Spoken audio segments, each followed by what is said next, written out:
Welcome to episode 12 of Heathen Talk. Tonight we are talking about reputation. Real quick, don't forget to check us out on Facebook, iTunes, Stitcher, TuneIn Radio. whatever to us. And we have two new programs.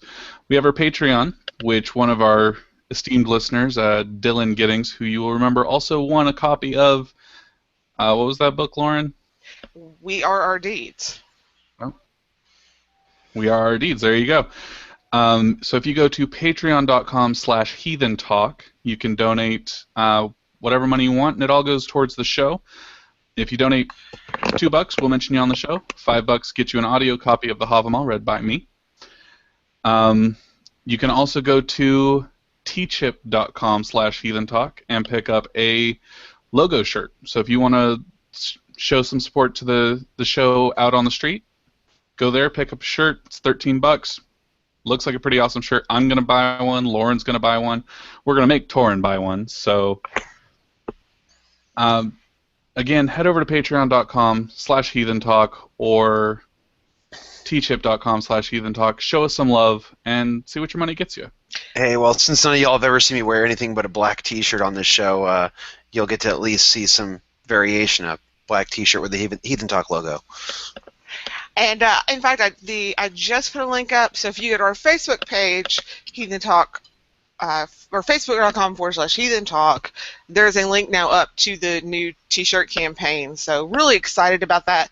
And I'm going to be wearing my shirt to Midwest Wintermute this year. It's going to be on the 6th through the 9th of, or excuse me, 6th through the 8th of November. And it's put on by the Bifrost Wake Kindred, and it's going to be at Osage Hill State Park in Pawhuska, Oklahoma. And I probably butchered that, but we're going to have more information on that on our Facebook. But it's really going to be exciting, and one of the things I think is really going to be, like, I'm really excited about with this thing is that they are going to have Scotty Snook there, who is the author of American Heathens, to have some really interesting dialogue about the book. So if you're in the Midwest, you want to come out for, I've been told this is one of the best, one of the best gatherings in our area out here. Come on out. The weather will be nice, because this time of year around here, that's usually when we're in like the 60s and 70s, since we're in the wastelands, as Torin would call it. So come on out if you get a chance. It's going to be a lot of fun, and I'll be there. So you can come see a Heathen Talk shirt live and in person. Along with a Heathen Talk host. Well, yeah, but they see She will me be every signing week. autographs. She will be signing autographs. Large print autographs. We'll give her the big Sharpie. You laugh, but I take notes with that in class. I don't even want to know how many pieces of paper I you have a go giant box of No, actually, I stopped. I do electronic notes now, but yeah, I used to take them on like artist sketch pads with Sharpies. Nice. So who's our toast this week, Torin? Well, I was going to get to that in just a minute. I think we should tell everybody what we're toasting them with, as has become our custom. So, as you do, we're going to leave Josh to last this time, talking about what we're drinking, and there's a special reason for that those of you that are regular fans of this show will understand, and the rest of you are going to have to wait. So, Lauren. I am drinking coconut pineapple Crystal Light because I am still on the alcohol embargo due to my medications. I'm still, because of my eyes, I'm not able to have any alcohol for another few weeks. So, yeah, so it's Crystal Light tonight. Hey, Very well, exciting. I'm just going to say, unless I've had a supremely bad year, that's better than boxed wine. I love my boxed wine. I love my boxed wine. I have no shame. I'm from Arkansas. Whereas I am probably alone this week in the fact that I'm drinking something delicious. I'm drinking, I poured this and then crushed the can. I usually like to show you all the label, but I crushed the can by accident before I was thinking about it. But this is Kostritzer Black Lager. It's a German black lager. This is a fantastically versatile beer. It's sort of my, ace in the hole, as it were. If I'm at a bar and I can't decide what to drink, it's probably a quality enough bar to have this on tap if I'm there. So it's delicious. Also, when I go camping, I drink a can or a bottle of this before I even make my morning coffee. It's a breakfast beer. It's delicious. Now, Josh, tell everybody what you're drinking. So, as regular listeners will know, I made a promise a while back to hang a Dougie, one of those right there, from my wall for the show. Now, hold on a second, Josh. For those of you that are ignorant of the fact, that is the flag of the great nation of Cascadia. This has Long nothing live to do with the Cascadia. song of Nope. teaching someone how to Dougie. Nope, that is the flag of the great nation of Cascadia. It is the flag of the greatest nation on the world, on the planet. Continue, Josh. And because I didn't, my illustrious co-hosts decided that the audience needed to pick a bad beer for me to drink and amends. Unfortunately, the beer that was suggested was a little too hipster even for Eugene, Oh, wow. so I was unable to find the Lemon Cruller Voodoo Donut beer by Rogue. So I'm hoping that, John Forrester, if you're listening, you will accept Elysian the Great Pumpkin Imperial Pumpkin Ale, which I'm assuming means it's a lot like, well, it is an IPA. Oh, a pumpkin IPA? I know, and just so everybody knows, I So it's- despise pumpkin beer. So it's an imperial pumpkin ale? Yes. That's a terrible, terrible thing. And I And don't I'm even... going to say, Josh has, for those of you that don't realize this, Josh has doubled down on the terrible beer with this because about, I don't know, 8 or 9 months ago, Elysian was bought by Anheuser-Busch. And since then, while technically the recipes have remained the same, the quality of ingredients have gone down, and their beers are starting to slowly suck. To put that another way, I'm essentially drinking pumpkin-flavored Budweiser. Yes. So why So don't I you hope that take a y'all drink of will that, forgive Josh, just so we can Oh. see the initial reaction. Do I have to? Like, Yes, I could just you open do. it, right? No, you have to drink it. We expect it to be gone by the end of the episode. It smells so bad. This is... Okay, and to build back, Oh. It tastes like fermented pumpkin pie with bad whipped cream on it. Oh. Oh, well done. I would be completely understanding if you just did your best to power through that so you could open something worth drinking. I really want to, but I'm going to wait for the actual toast to go rinse out my mug so that I can get this done. Well, So, you should. Torin, Yeah, it is toast time. So speaking of John Forrester, he is the gentleman who won the ability to sentence Josh to that beer by finally being the first of you audience members to suggest our toastee. And he is a member of the Army. Our toastee's name is Sergeant Tristan Hall. Now, Sergeant Tristan Hall served with John Forrester in the Army. John's now living in Hawaii. I'm not sure if he was when he served, but they did spend some time out in the field together, and apparently he was the Heathen anchor of the group. He was the man who kept the Heathens together and kept them on the right path. We got a little bit of information about what kind of man he was and what he did for them, and largely he was responsible for making the guys understand that this was not that heathenry is not just a cosplay. It's not just trying to pretend you're a Viking and hail Odin past the horn. He tried to teach them that heathenry is applicable to the modern world, and that it has lessons to teach us. And in my experience, that's something that's often lacking from modern heathenry, and it's especially hard also in my experience to be a heathen in the military, because you don't get to put down roots while you're doing that. You don't get to have tribe. Your tribe is the people around you when you're deployed. So I think that was a fantastic suggestion for a toastie, and I can't think of anybody better for this week than Sergeant Tristan Hall, so here's to you. Dale?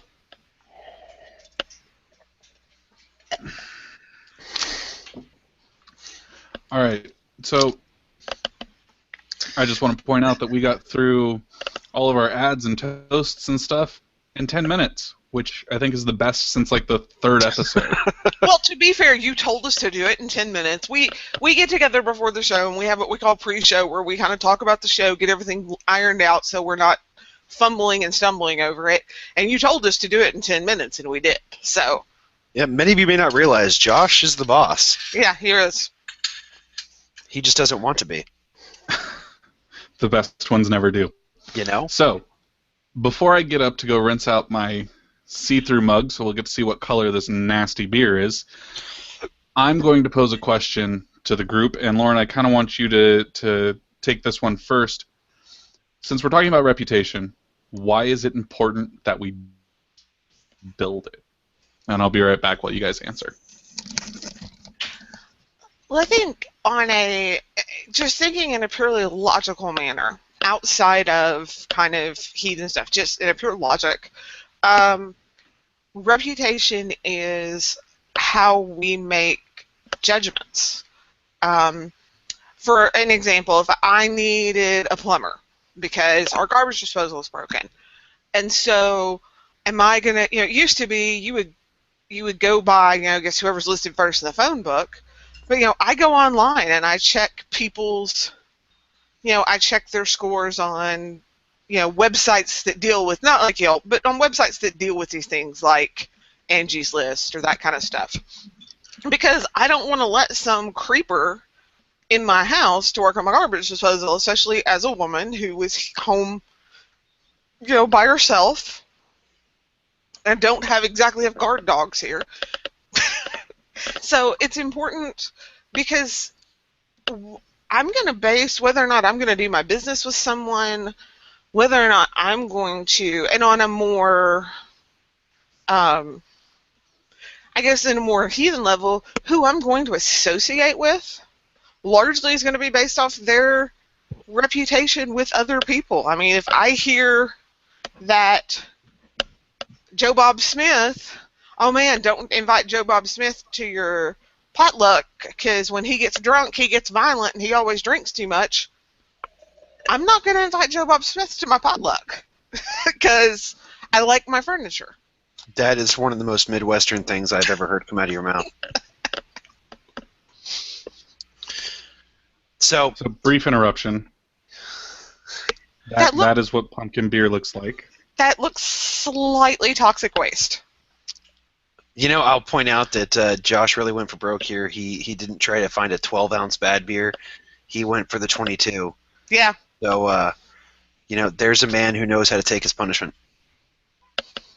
He looks so like... It also still looks better than the Steel Reserve. It does. For those of you that don't know, there was once a penalty beer for a statement in poor taste, and it was a Steel Reserve high-gravity margarita. It made Mountain Dew look healthy. Tasted like Mountain Dew was healthy too. And in theory, though, none of you will ever see it. There are videos out there of him drinking this beer, and it was. I felt bad for him, and I didn't think he was going to keep it down. I have a lot of respect for Josh, even though he's looking at the beer right now like it's going to bite him. Well, I'm just waiting for the hesitate so that I'm over with. So, why is Anyway. it important to build reputation? Reputation it's a social currency. And this actually holds true throughout all of society, as Lauren was pointing out in some of her examples. The concept of you go by reputation for things like hiring a plumber, like she said, or if you're looking for anything like that. But I think especially amongst heathens, it is the currency that we use to forward the interests of our own tribes and of ourselves within our community. It is what we use to make people value our words, and to make people trust our words, if that makes sense. One really good example of reputation, one of the ones that I often use when I'm talking about this with people, is some people I know up here in this area that I was going out to shooting range with, and we all decided we were going to meet up at Cabela's so we could buy ammunition for the guns and be on our way. Well, in this group of people that were going, I'm really enjoying your reactions, Josh, by the way. Thank you for that. It's really enjoyable. In this group of people that went out there was two people that I had never met before. One of them was in line in front of me at the register getting ready to buy his ammunition, and he had a gift card with him that he had just gotten for Christmas that was supposed to have a crap ton of money on it. They had tried running it 6 times, and it would not go. So they put $172 worth of ammunition off to the side. He wasn't going to be able to bring anything with him. But the thing is, I didn't know him. I hadn't even been introduced to him, didn't know his name. I knew the tribe he was with. And I had that money in my wallet. So I offered to buy his ammunition because I trusted his tribe. I trusted the word of the people that he was with. And, of course, I was paid back the next day once he got everything sorted out. But that's the kind of thing that reputation does for you. And are you recovered enough to speak, Josh? Don't ever buy that beer. Oh man, Josh. I'm a little concerned about you. In it. Has what? It's got like pumpkin pulp in it. That makes me so happy. Gross, gross, gross. Sorry, I'm engaging in a bit of Schadenfreude here. Oh god, ugh. Come on, Lauren. Join me. Take pleasure in Josh's pain. When I can get over the whole thing, I don't like pulp. Like I don't like pulpy orange juice or anything. So just give me a minute to get past that, because like that's turning my stomach to think about. But yeah, Josh, sorry, not sorry. It's okay. I'm not this really is a prime example of I have built reputation by keeping my word. And not gonna lie, I'm kind of waiting to make sure it's gonna come back up. Oh, It looked like it for a minute. If I can keep Steel Reserve down, I can keep this down. Okay. Yeah, at this point, this has got to be mild in comparison. It was bad, but it wasn't. It wasn't fermented Baja Blast bad. Oh, mercy me. Now, I do love that we have this, very, very visceral example of somebody fostering their own reputation, considering when this penalty came about, we had not yet decided to do a show about reputation.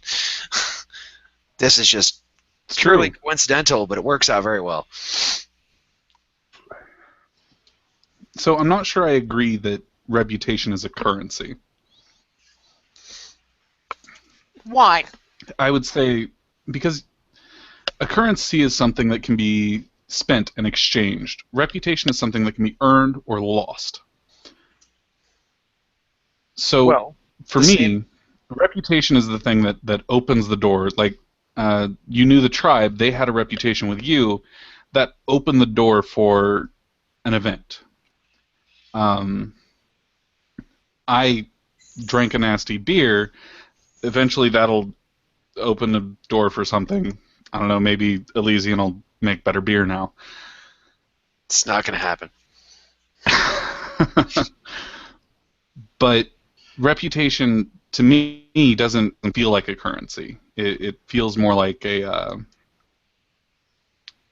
It's a badge, really. It's a almost like a commendation you can wear that people know about, versus something that you can exchange, if that makes any sense.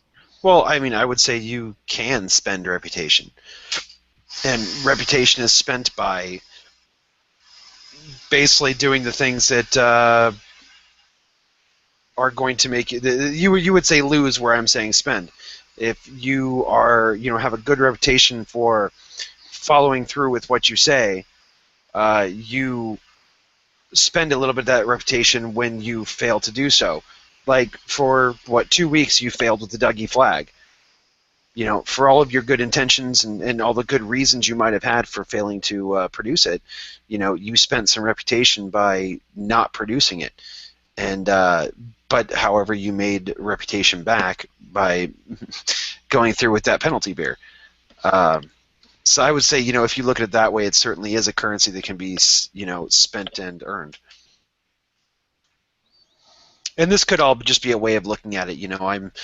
I really like talking in analogies. So I also think it's one of those issues where, and we run across these all the time in conversations, where the language we have today doesn't really do the concept justice.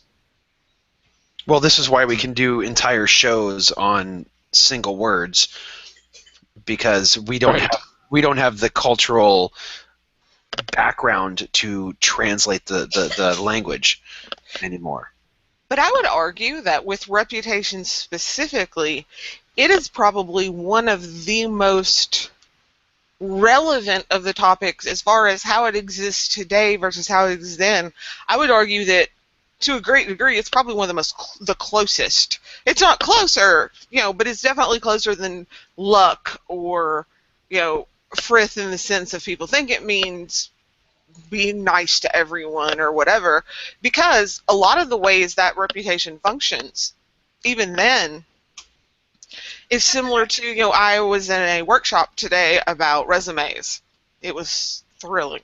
But it wasn't resumes, it was interview questions, and one of the things they were talking about was, hey, you don't want to, it's a small community here, you don't want to badmouth someone, even if it's true, you don't want to badmouth somebody and risk getting yourself known as somebody who talks bad about people, because people talk. And, business people here talk amongst themselves, and you don't want to get that reputation. It'll be hard for you to get a good job. Well, it's the same concept behind giving 2 weeks' notice. Yeah. When you're going to quit a place.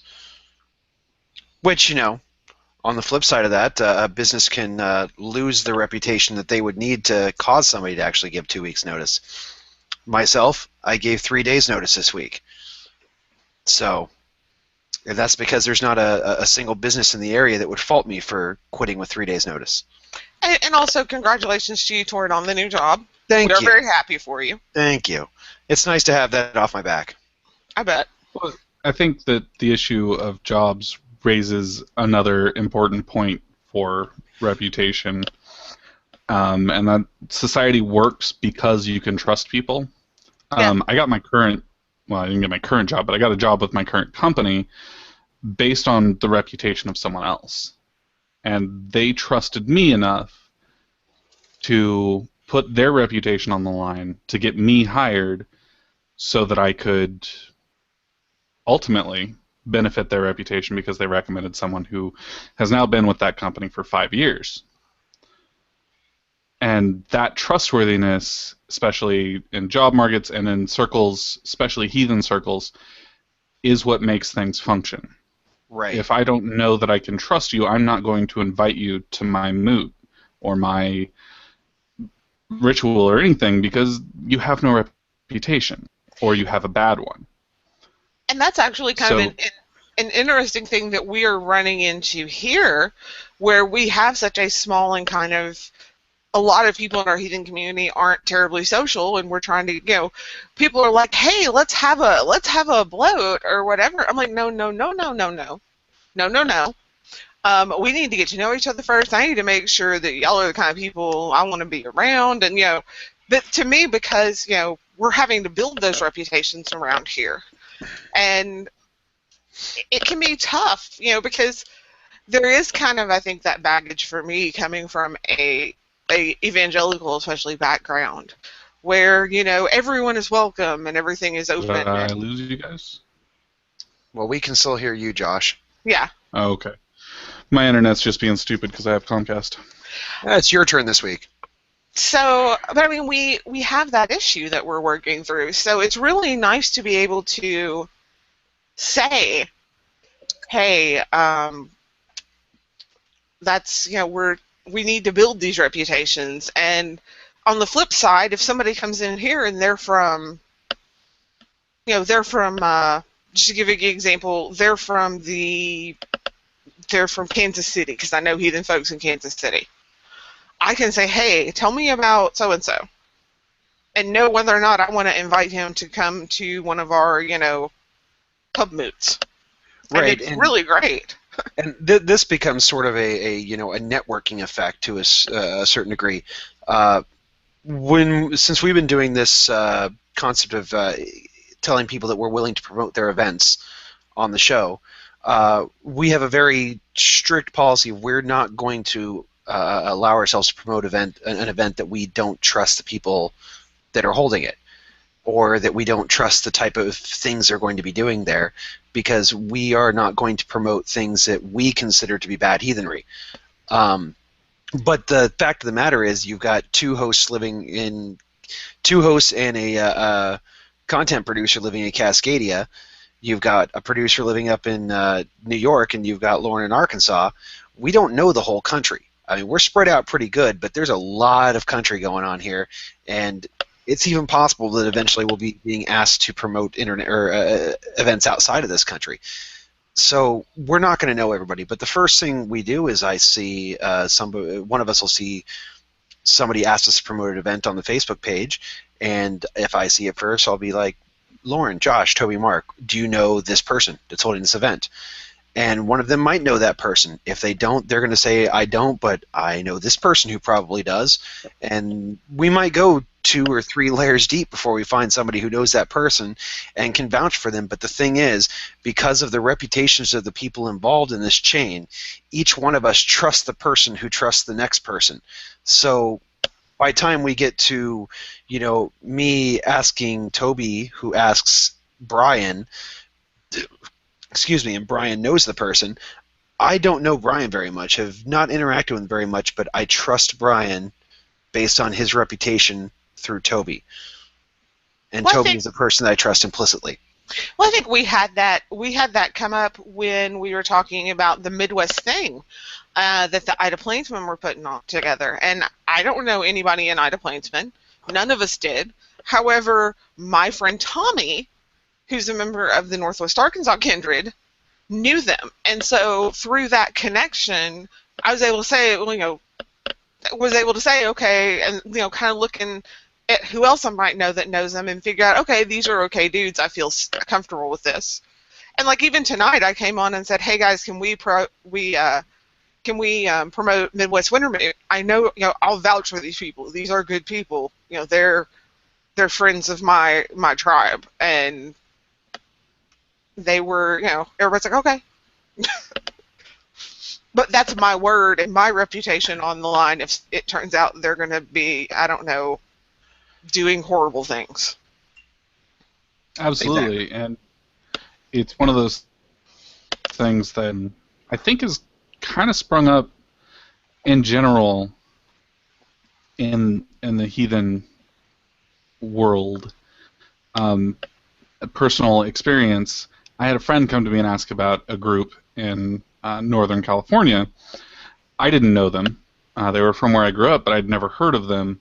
So I went to a friend who recommended somebody, and it took a while, but eventually I was able to find someone who, based on a series of reputations, I could trust their opinion, and I was able to pass that on to my friend and trust that I was right. Obviously, sometimes that's going to bite you in the backside, but that's what reputation is there for, so that you can make those decisions on that long run. Now, this is not a foolproof mechanism by any stretch of the imagination. No. I wish it were. But unfortunately, there is a case, and I feel the need to bring this up, where you're going to be placing your trust in the wrong people at the beginning. And that takes some getting over. I think it might be useful to try to talk about how to recognize that and get past it, because I don't have a cookie-cutter answer for that.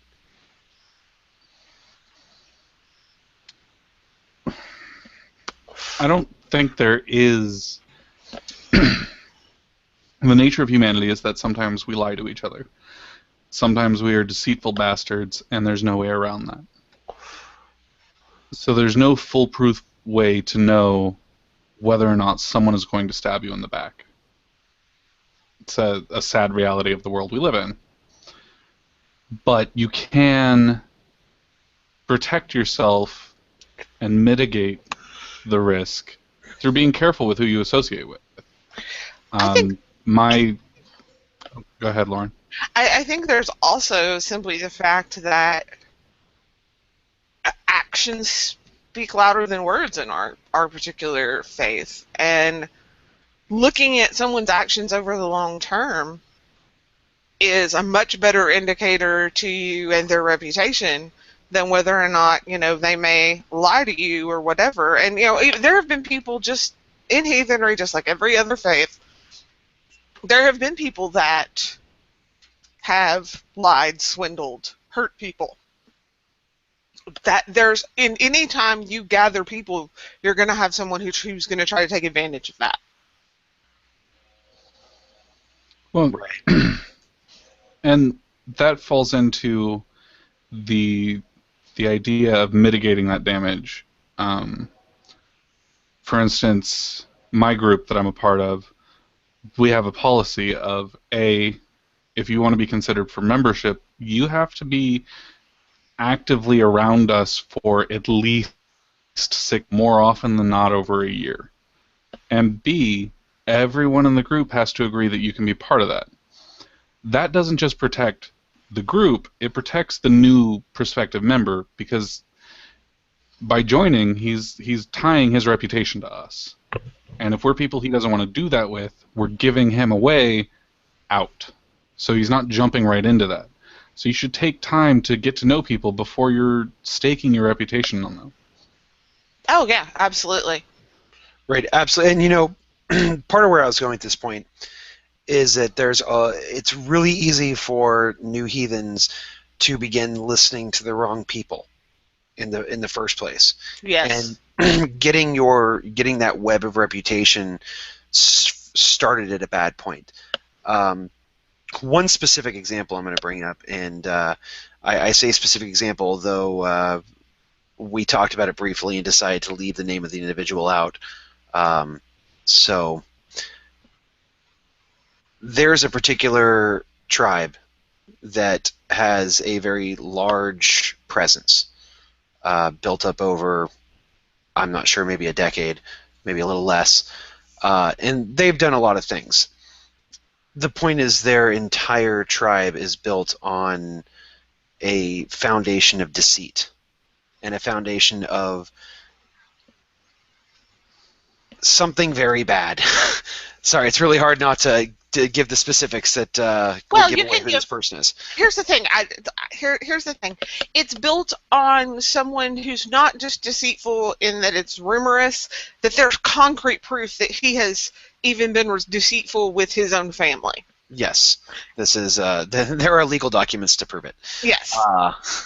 Now, the thing is, before all of this came to light, he had used the ill-gotten gains, I guess you could say, to build his tribe and to try to form a reputation.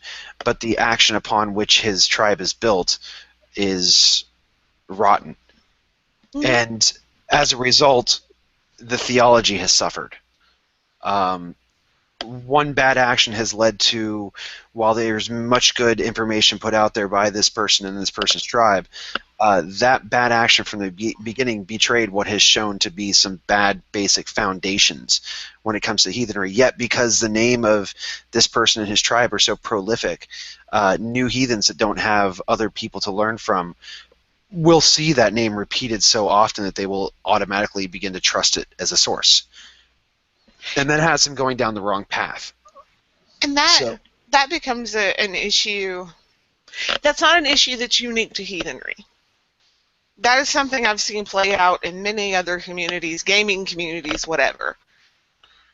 Right. Well, it's something that's endemic to society in general. You get some people who desire to be well known and desire to have some influence. And oftentimes, I mean, you might as well just throw out like House of Cards. They're not careful who they step on to get there. Right. I'll be, So I'll be forefront and honest with you guys that when I was younger, I definitely was like that. I wanted to be a big name pagan. That was my thing. But I wanted to do it in ways that didn't necessarily require all the work. And didn't, and I was less than, I was not the best person I could have been. And it has damaged my reputation locally within like the local pagan community. And there are people who dislike me to the point they're willing to drop a class rather than sitting in a room with me for 50 minutes. So have I made mistakes? Absolutely. Am I trying my best to repair them though? Yes. Because I realized, hey, I was being a moron. Right. I mean, and that's an element that we should get into. Is Yes. about the fact that you can damage your reputation, and in fact, you will damage your reputation. before we get into damaging it, how do you build it? I know for me the answer's always been go and do, and I've gotten yelled at for the simplicity of that answer and told it's unhelpful, but it really is. That's how you build a reputation. It's how you change things. You go and do. I don't think that that's too simple at all, Josh. I think that the fact of the matter is, I can tell you guys that I am the world's best figure skater. And man, there's nobody in this world who's a better figure skater than I am. But if I don't actually go out and figure skate, I don't have any kind of reputation other than being somebody who runs their mouth. Well, and you bring another good point in that to it. That while Josh, yeah, you're correct. Go and do.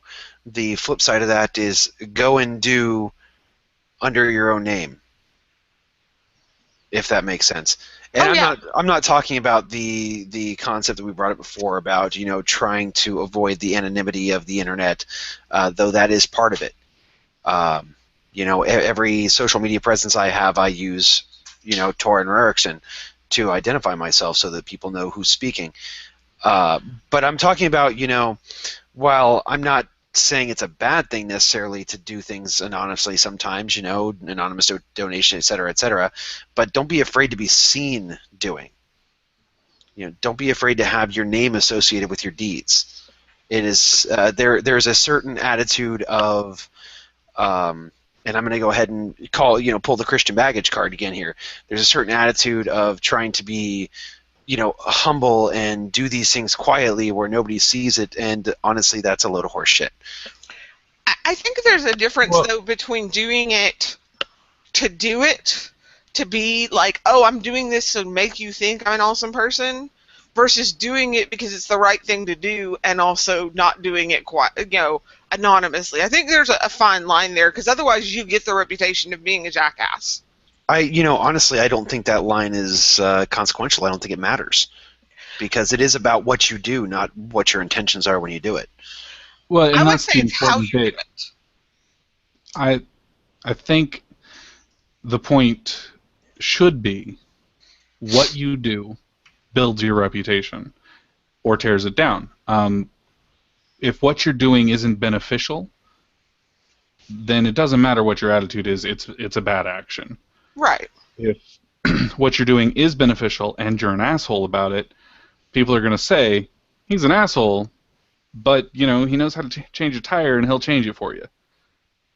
So you build a reputation either way, but that reputation comes with caveats. Yeah, And it's the absolutely. caveat of, yeah, he's really well read and is a really nice guy, but he's a tool. Then I'm not going to deny that. I can name one person that I know definitely for certain that a lot of people I know struggle with trying to admit that yes, he is basically a good person who does good things, because he is so full of himself about it. Yes. But there's a difference between, being, making sure you're seen to be doing good things and making sure that your deeds are tied to your name, and doing what people like this guy do, whose name is Kevin, by the way, not to be associated with the Kevin we know from the show. This is an entirely different Kevin. No, absolutely. I know. I'm telling you. It's not Kevin. I know. Yes, not our Kevin. It's an entirely different Kevin. Our Kevin has a different reputation. An entirely different reputation. No, this particular Kevin, he's the type of guy that there was a period of time that whenever he passed us by when we were out doing an SCA event or something like that, and we saw him, we would all just sort of turn in his general direction and start singing, "I am so beautiful to me." He never picked up on it either. But yeah, the whole point with him is, I think the thing about reputation, it follows you. Right. And people are going to pick up on it. Right. Oh, yeah.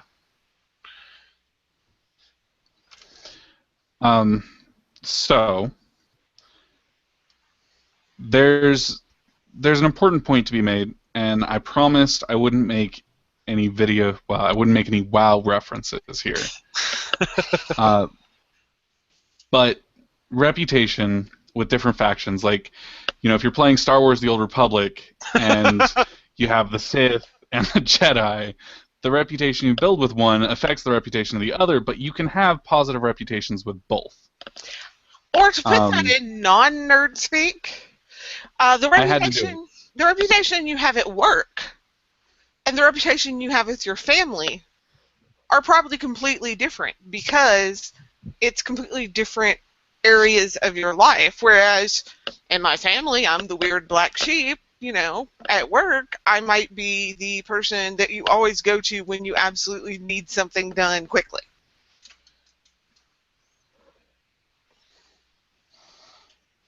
That's a good point.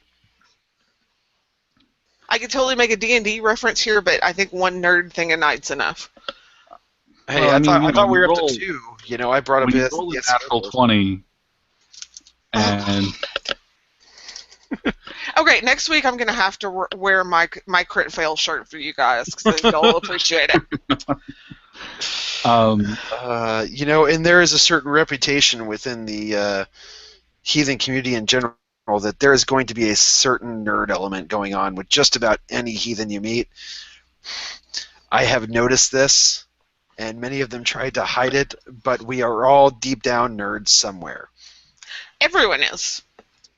But so the reputation with factions thing, though, serves an important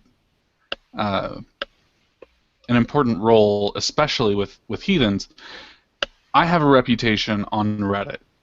We've made no secret about the fact that everyone involved here met via Reddit, and we all have certain reputations there. However, my reputation on, say, the old True Lore forums is an entirely different reputation.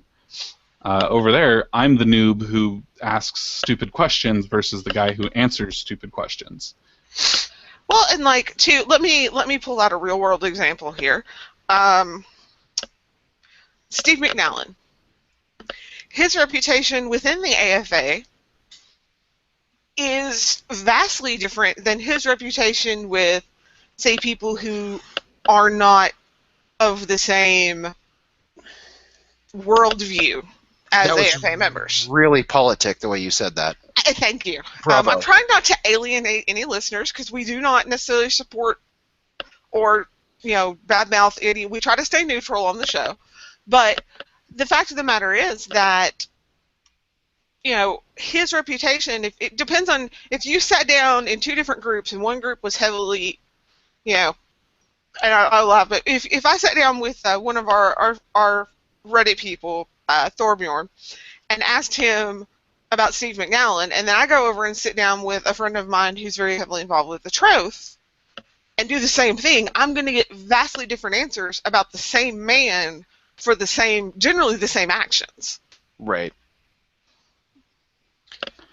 And having a reputation that large, whether it's good or bad, or whether you consider it to be good or bad, um, has other side effects as well.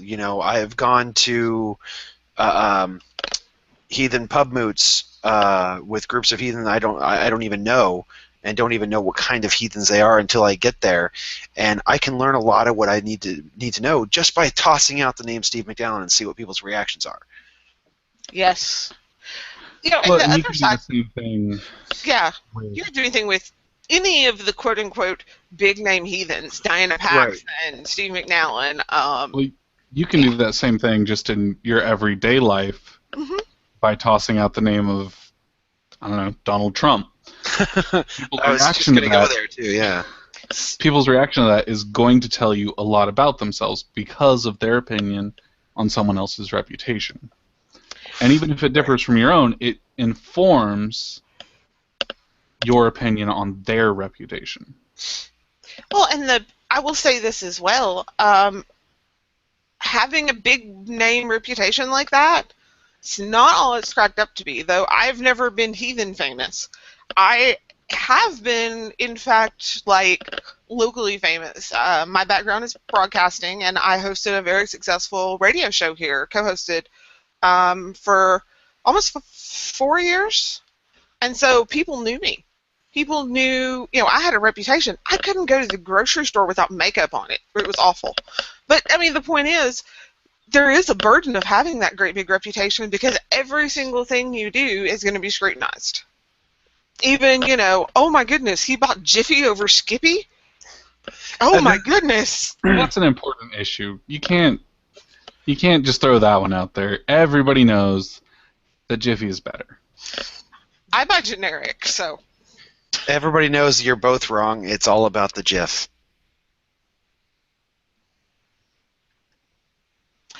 All right. So I was gonna, Yeah. point out, just an example of, starting to gain a reputation like that, especially when, let's take the three of us for example. It's despite our greatest attempts to stop it from happening, we are beginning to gain a reputation. People unfortunately know who they are, or know who we are, and even less fortunately, they know what we look like. So I don't know what you're talking about. well, Lauren doesn't necessarily know what me and Josh look like, but Funny. Funny. gotta make the blind girl jokes. Yeah. So You and your here's cited privilege. me and my side. I need to check Ableism. check my- Ableism. Check your privilege. So the thing is, okay, as was alluded to earlier, I've recently been engaged in a job search, and you can take one look at me, and I don't necessarily look like the most employable individual on the planet. This does not help. Balls everywhere. The funny thing, I got lectured about that today. Did you really? About when you're looking for a job to trim up your facial hair, or to at least look and see what the culture is of the company you're at. But yeah, we got talked to about that today. Okay, so that happened in class. It wasn't somebody worried about you having sideburns or something, I guess, because I have never noticed any. I did get a talking to. For those of you who are long-term viewers of the show, remember that my hair used to be about the color of my shirt. I did get a little talking to about that people weren't going to take me seriously with hot pink hair.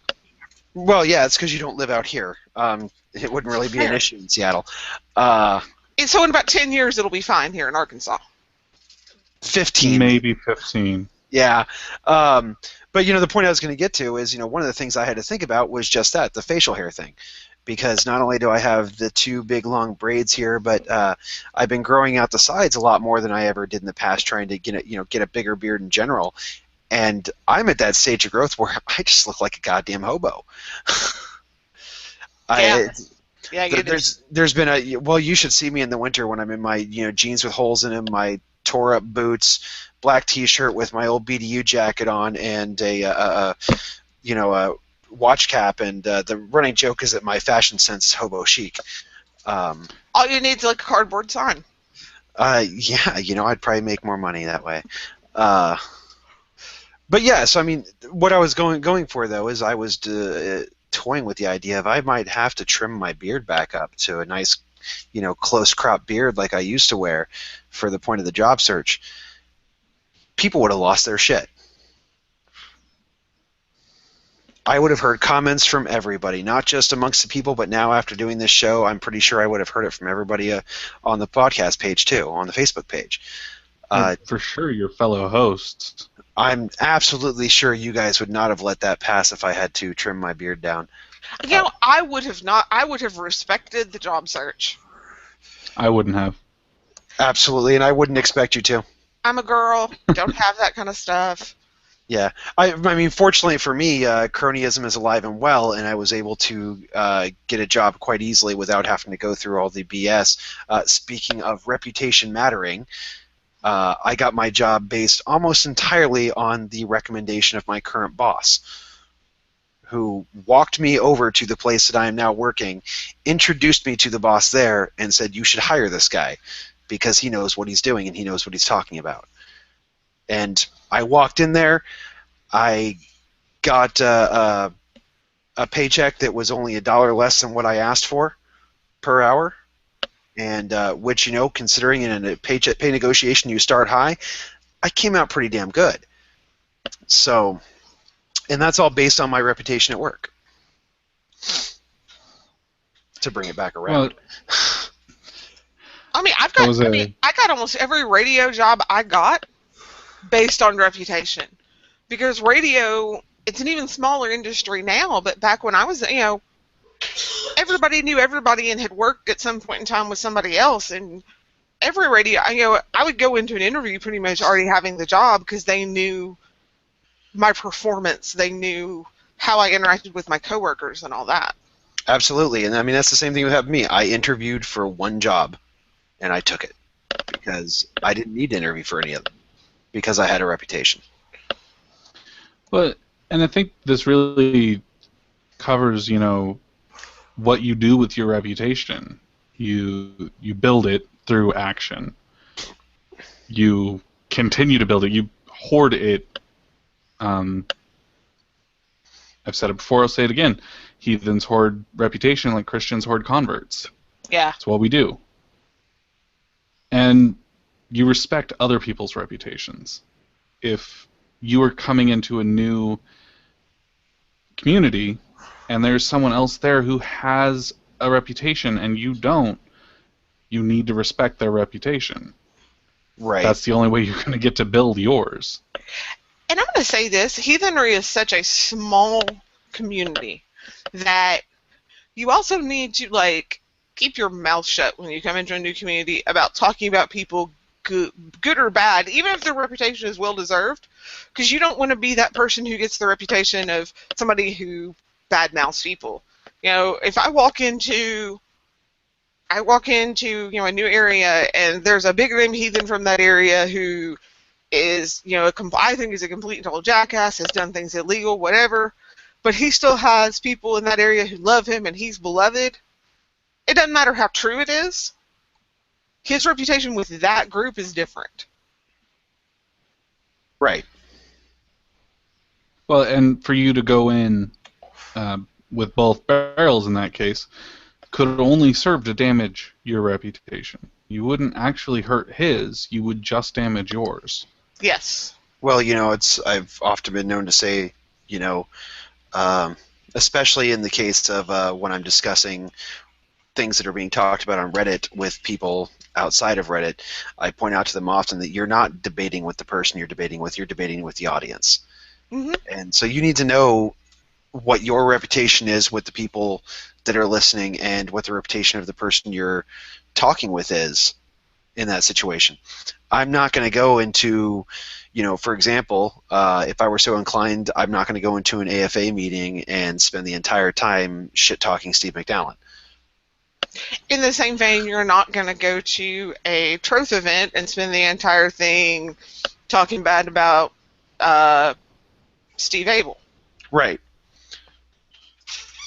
Thank you for bringing up a good counterexample, because I really don't know many of the people who are higher ups in the Troth. My kindred brother is, so Fair I'm enough. kind of around them a lot. So It's like I know Steve Abel's name. I just Yeah. didn't realize what his reputation was to the Troth. it's a good reputation. He's a good guy. Or even even like you wouldn't come up to me and start smack talking Ben Wagner, because I'd smack you if you did that. Because he is my tribe, and he's a heathen author. At the same time, if you came up to me and said, "Oh man, I really liked his translation of such and such," that would really raise you in my esteem. Right. And since you mentioned him, everybody should go out and read his book, Days in Midgard. It was a Steve fantastic Abel's book. book, not Wagner's. Yeah. Yeah. So I'm sorry. Yes. Thank you for making sure that was clear. Steve Abel's book, Days in Midgard. It was a fantastic read, and you don't even necessarily have to agree with his apparent interpretations of folklore to appreciate the book itself. He's just The man's a great. great storyteller. Yeah. He's a brilliant storyteller. Yes. And while but since we are going to mention Ben, you should go out and check out his translation of Ragnar Lodbrok's saga. It's pretty awesome. Absolutely. Oh, by the way, for everybody, before I crush this one, that's the label that I would have shown you earlier. I almost bought that the other day. And you absolutely should buy this the other day, and in days to come. Well, I had to find something nasty, so. I find it. You've had it before, right, Josh? No, I didn't get to try it when I was up there. How did you avoid having one of these for breakfast? Did I not just throw one at you? Okay, next time you're up, just consider it fait accompli that you are to go to the cooler and grab one for breakfast. That is just the thing that is done. Fair enough. So, if we're moving right along here through our subject, which is something we're supposed to do. Yes. So we didn't want to have time to take questions, so let's. Now we do.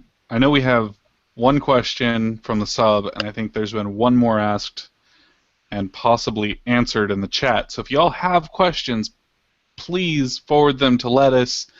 He'll get them to us. Yes. So, Torin, you've been around a bit. A little while. And when you damage your reputation, and we all have, I've done it, you've done it, and I'm sure we've all seen each other do it at some point. How do you rebuild it? I mean, other than, pouring yourself a nasty-ass beer and making it better. Well, that's an example for small-time stuff, where your reputation wasn't really damaged in any appreciable means during this whole scenario. But there are going to be times when you do large things that are going to damage your reputation. You are going to promise to do something and fail at it. Either fail to accomplish it or fail to even start it. This happens sometimes. Real life gets in the way. You are going to just do something stupid sometimes that damages your reputation. This happens especially when you're young. And in fact, doing that is probably one of the things that eventually turns you into a decent person, is when you do stupid things and you learn from them. However, these are going to affect your reputation. They're going to affect it badly. They're going to damage your reputation. So the first and foremost, most important thing to do is to acknowledge that you've done something stupid and wrong, or that you have failed at something you said you were going to do. Make it known that you are not trying to escape the consequences of the action that has damaged your reputation. And once you've done that, you can start to try to make amends for it. I have a very good friend, also a heathen, who he earned a reputation so horrendous that his nickname during that period of his life eventually became a title to be passed to other people that were as equally a big a fuck up as he was. And there's our one for the show. At an hour in, I'm impressed. We made it for quite a while. So, like I said, obviously you can see the strength of a reputation like that, strength of a negative reputation. the point where he was such a big screw up that we eventually turned his nickname into a title and stripped him of it when he finally redeemed himself over the years. And it did take him years to get rid of that. And no, he's done a very good job of it, because what he's done is he's acknowledged that he was an idiot. Yeah. Is where he started with. And then he began to try to reverse that reputation by doing things that would have once been considered out of character for him, actually being helpful, actually being responsible, trying to not be a drunk. These were all problems that he had before that he's corrected. And because of his successful attempts at changing the things that made his reputation so poor, it's gotten to the point where occasionally when people who haven't seen him for years come up and introduce or greet him by his old nickname, you will probably get 4 people in immediate earshot who will pop up and say, no, that's not him. And we'll usually confuse the hell out of people because we don't necessarily let him in on the fact that it became a title. But the point is, you get to that point where people do accept that your reputation has changed, and they, in fact, it can get good enough that people will help build your reputation for you. Now, I do want to point out this took years. Yes. For him to overcome that, and this is an extreme example. And other things you can do is, and once again, the root is it starts with acknowledgement that you have done something to damage your reputation, and then a concerted effort to make the situation right, to make amends for it, and then to not make the mistake again afterwards. That can take the form of a lot of things. It can even take the form of legal sanctions. For example, there's some of that going on with the group that went unnamed earlier. There is a legal means of making reparations for what was done. And hopefully that will eventually lead to being able to salvage and reverse the downward trend of that person's reputation. Oh, yeah. Well, and, that acknowledgement that you've done something wrong is, I would say, the acknowledgement is as important, if not more important, since it must come first, than the actual move to make it right. If you can't acknowledge that you screwed up, then no one's going to understand why you're doing all these things different. I've had it happen in my life where, I've screwed up pretty bad, and despite getting my stuff together, it wasn't until I was like, yeah, I know I screwed up, and I'm sorry for it, that they were able to recognize that I had actually changed things around and wasn't just moving on to a new area to get a new reputation. Right. And to get a little touchy-feely here, you absolutely cannot, you cannot fix a problem if you refuse to acknowledge it, no matter what it is. And that's absolutely true. And here's the thing. Those past issues can themselves help increase your reputation at some point. Because, for example, the person that I vaguely mentioned earlier, and I'm going to try not to be a little bit non-specific about, because while I'm pretty sure he doesn't listen to the podcast because, well, you try being friends with somebody since they were a baby heathen and then listen to them expound on heathenry afterwards like a great teacher. Yeah. He, people look at what he's done since then and realize what he's overcome to get where he is. And that's actually a huge boost to his reputation, because part of his problems, was alcoholism. And that's one of the things he had to overcome to repair his reputation. And so that's made his reputation even better nowadays than it ever would have been in the past. Well, and this is one of those things that falls into, when you're building your reputation, you have to talk about yourself. And it's really difficult to convince people in the modern culture, due to its Christian baggage, that it's okay to brag about what you've accomplished. if you used to be an alcoholic and you stopped that, tell people. Don't just, Especially, quietly turn down a drink. Be like, I don't drink anymore. I beat that. I'm good. You well, know? and especially, I will say this, that's one of the issues I have with the modern kind of Western recovery programs. And don't get me wrong, I mean, I am a success story of 12 steps, but it's there, is that, well, you should, not talk about it, keep it anonymous, blah blah blah. Heck, guys, I have a food issue, and I've gone almost 6 months now without having any recreational sugar, as I call it. No sweets, no candy, no chocolate.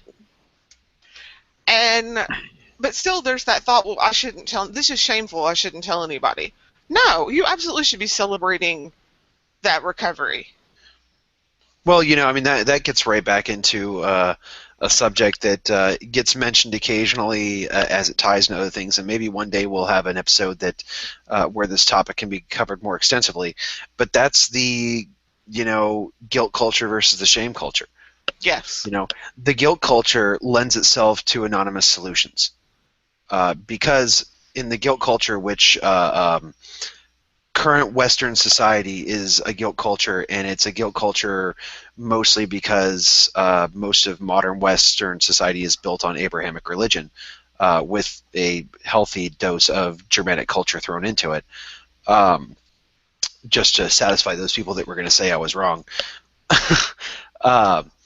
Guilt culture does teach you to internalize both your accountability and your solutions. You realize you did wrong not because the people around you were telling you did wrong, but because you are feeling appropriately guilty for having done wrong. Whereas heathen religion, heathenry is a shame culture. We understand these things based on our tribe around us trying to help keep us accountable for our actions. So an anonymous solution doesn't work in a shame culture because you make yourself accountable only to yourself when you do that, and that's not how it works. And that's why I actually am a big believer in the 12-step programs, because you aren't trying to do it on your own. You have the accountability to your sponsor, to your group, and all that. And that's, I think its emphasis on community is very good. But that's another topic for another show. Right. And Well, so real quick, we've got about 20 minutes left, and we do have our typical sign-off crap we've got to go through, which cuts it to about 15 minutes left. And we do have a couple of questions that I think we need to get to. let's get to the questions. The first one I want to get to, because it was the first one asked, because Mark decided to post the thread at 11 p.m. last night instead of this morning. 11 p.m. your time. What? And to be fair to Mark, It's the only time that matters. To be fair to Mark, he did ask us first if it was okay to post it at stupid o'clock in the morning. It's true. We did approve. This comes from Thorbjorn. What actions deem an individual's reputation irreparable? That is a fantastic question. I think it's a really tough question because it's a super tough question. There's not much you can't come back from, I'm gonna especially if you're willing to work hard to get there. I'm gonna say I think I have an answer though. I think the actions that you can't come back from, or what action can you not come back from, is the action where you are not willing to make amends. You're not willing to pay your weregild or whatever. When you intentionally set out to be an outlaw, and there are heathens that I'm gonna upset by saying that, but when you intentionally set out to be outer yard, I think those are actions that, as long as you continue to do that, you can't come back from those. Honestly, Lauren, I think we're both pretty much on the same page in that. I was going to go towards the concept of if you an action so heinous that it would break frith, Yes. that would cause your people to break frith with you, that would cause you to become outlawed. In I'm going to go ahead and say in the classical sense of the term, where you are ostracized from your community and you are nothing. You are no longer considered a person because your action was so heinous. That is the kind of action that you don't come back from. I agree with that. I think that there's a lot of nuance when it comes to building reputation, but if you have done something, excuse me, um, if you've done something so bad that your people have literally cast you out without a way back in, then that's not a reputation you can ever repair or rebuild. Absolutely. I mean, the best you can do is, and this is only possible because of the distributed nature of modern culture, the best you could possibly do is to start from scratch. And that's if you're exceptionally lucky. Yeah. And that requires becoming truly outlawed from your people and moving away. Yeah. And we see examples of that in the sagas. We see examples of that in old folktale and old histories.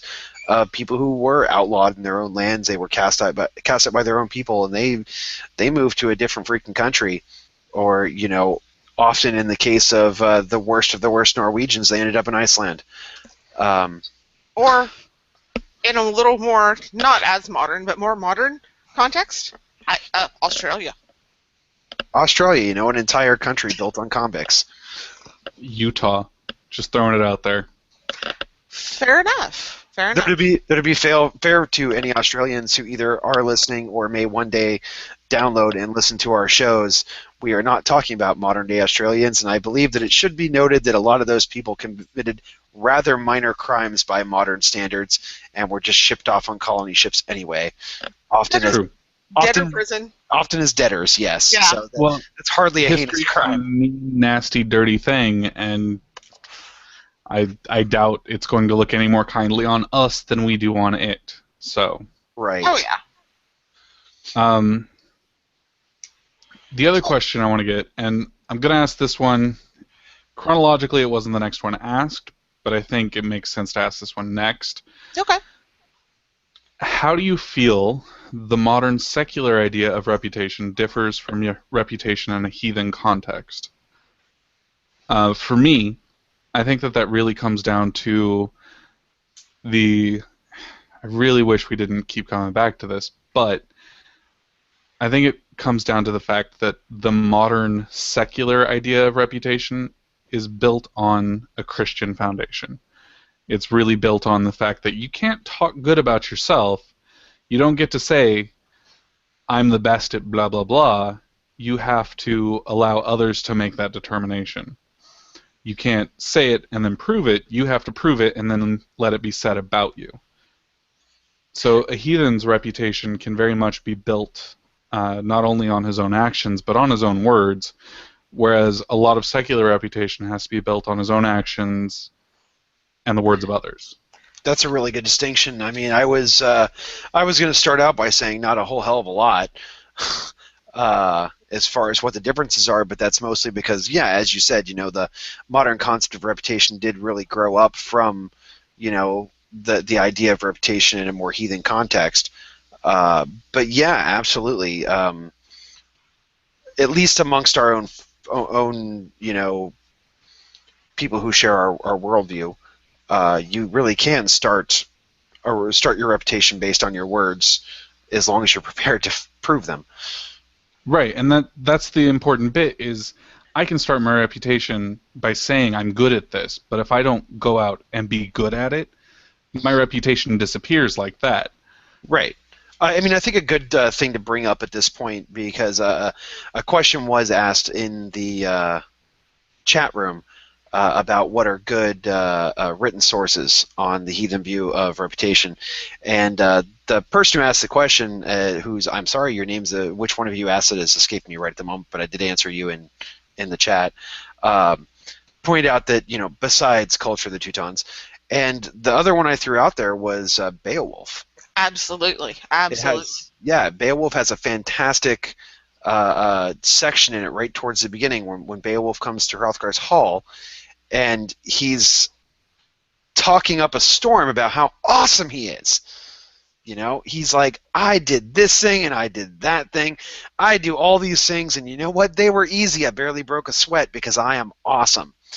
And, a lot of people in the hall were prepared to take him on his word because they'd heard of Beowulf before and they'd heard that he had done amazing things. So why not take him on his word? Which that right there is, in and of itself, the strength of reputation. That people were prepared to take him on his word. And it was only, the actions of, wow, name escaped me at the moment. Who was the Thula in that situation? Somebody help me. I cannot remember. Damn you both. I should know this one. It's going to bother me when I remember it.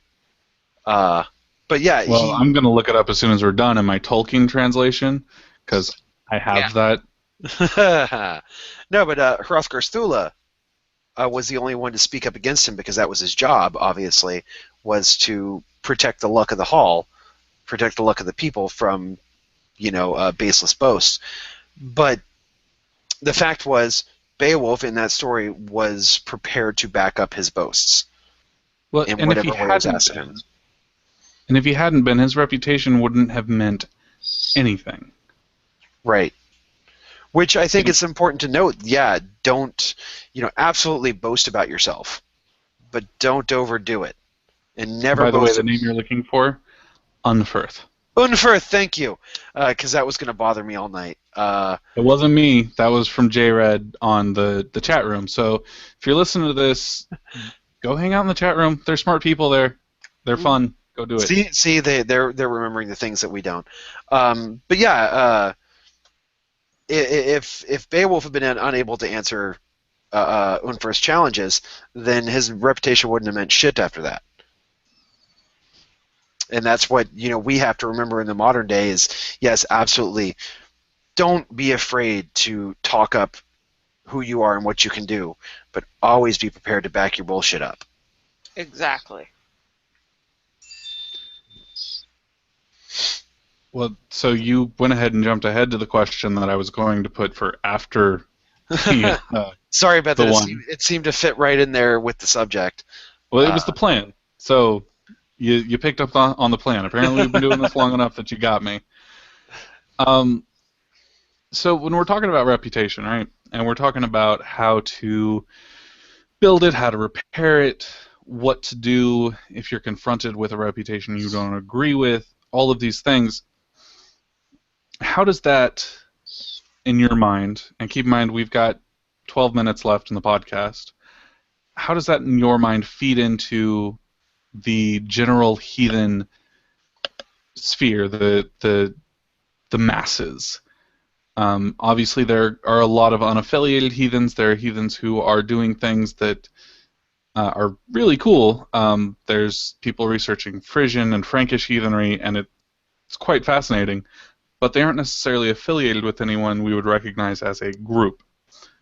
So how do these reputations all interplay when we're not a community, we're a group of communities? So here is something that I am, I actually think is where we might be lacking a little bit in modern culture meets heathenry. Is I think we need more publications. And dare I use the words peer review? But the idea is people want to do this research. That's awesome. Let's find some sort of forum to be able to build that reputation. And some people have built amazing reputations as heathen researchers, either through their schoolwork, their choice in vocation, or just armchair, they've taught themselves Old Norse. So I think that we definitely have room to build that. I'm not the person to do it because I'm not my not my circus, not my monkeys, but I think I could definitely see there being a need there that someone could fill. Right. Well, I mean, so there's certainly a difference between group reputation versus individual reputation, which is a point that it occurred to me during this question that I really intended to cover during the bulk of the podcast at some point and completely spaced on. That's really important, is the difference between group reputation and individual reputation. Because the individual reputation exists whether you're part of a group or not. And that's going to be something that you do cultivate for yourself, and it can be helped by being part of a group, certainly, because you're going to get an ear right off the bat from people if your group has a good enough reputation. But reputation is something that is held in a group context, is held through the leader of the group. It's something that rests within that person because that person speaks with the power of the group. If that makes sense. Am I losing anybody here? No. I feel like I'm not explaining it well. But it ties into the concept of luck, which is something that we're definitely going to do a show about sometime in the near future, and I can say near because that is a very subjective term. Is that people, for example, I'll use my tribe as a hypothetical example, even though my tribe is not terribly well known at this point. But let's say it was that I have a well-known tribe, that my tribe has a good reputation, and that I have a good reputation as the chieftain of that tribe. People are going to be able to start with a better reputation in the first place based merely on the fact that they are a member of my tribe when that day comes around. The individual has to hold that within themselves. They cannot start with that benefit. And I really hope that somewhere in all that I've answered the question. I believe you have. Lauren, if you could, give me a 2-minute answer. I think I already gave my answer, and I think we have any more questions? That was all of our questions. Oh, okay. I have a question for Torin. Then go ahead. I tried to ask it privately, and I never got an answer. Oh, boy, I must have missed it. Go ahead. When are you going to know more about Cascadia Moot? Okay, so let me explain what's going on with Cascadia Moot. Is we can consider ourselves 99% assured of our site and our weekend. The weekend that we are planning on holding Cascadia Moot is May 20th through the 22nd. And the only reason that we are currently sitting at 99% and not 100% is because the people who have final approval on the particular area of the site that we're going to be holding it on recently experienced a tragedy within their group. And so I've been respectfully holding off on harassing them via phone calls about getting a final approval. I'm going to be contacting them soon again. It's been a couple of weeks, and I think it would be appropriate at this point to call them now. But I didn't want to push on them, if that makes any sense, considering they've had a handful of deaths in a tragic accident. That said, you can expect that on the weekend of the 20th, we will be holding Cascadia Moot in Granite Falls, Washington, at the Masonic Family Campgrounds. It's a absolutely beautiful site. I've been going there for 12 years. What we are waiting for now, which is a much larger concern about this, much larger concern than the site is, which I assure you is not a problem, is getting our 20 people that we need to register for Cascadia Moot to make it happen. We need 15 more people. We need 15 more people to say they're coming. If we get those 15 people, there will be absolutely no questions. Cascadia Moot will happen. And everybody we get beyond that just makes the event that much more awesome, because I believe we've mentioned it before, we don't want to have any money left over at the end of this. If we get more people coming in, paying their entry fees, and there's all this money to spend, we will find a way to spend it before that weekend is over to make Cascadia Moot that much more awesome. If that means a couple of us getting in a car and running out and finding some absolutely awesome prizes for competitions, that's what'll happen. If that means, hey, look, we have less beer than we would like to have, we'll go out and get more beer. We'll go out and get more food. Whatever it is we need to do to spend that money is going away by the end of the event. So the more people Basically, that come, what we're the saying more awesome it is.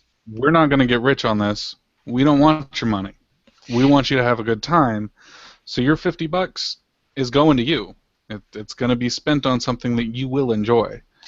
And I also want to say, if you have any questions, if you are disabled like I am and want to ask to make sure that everything can accommodate you, which I'm pretty sure we're pretty sure we can, email us heathen.talk.podcast@gmail.com or hosts@heathentalk.com.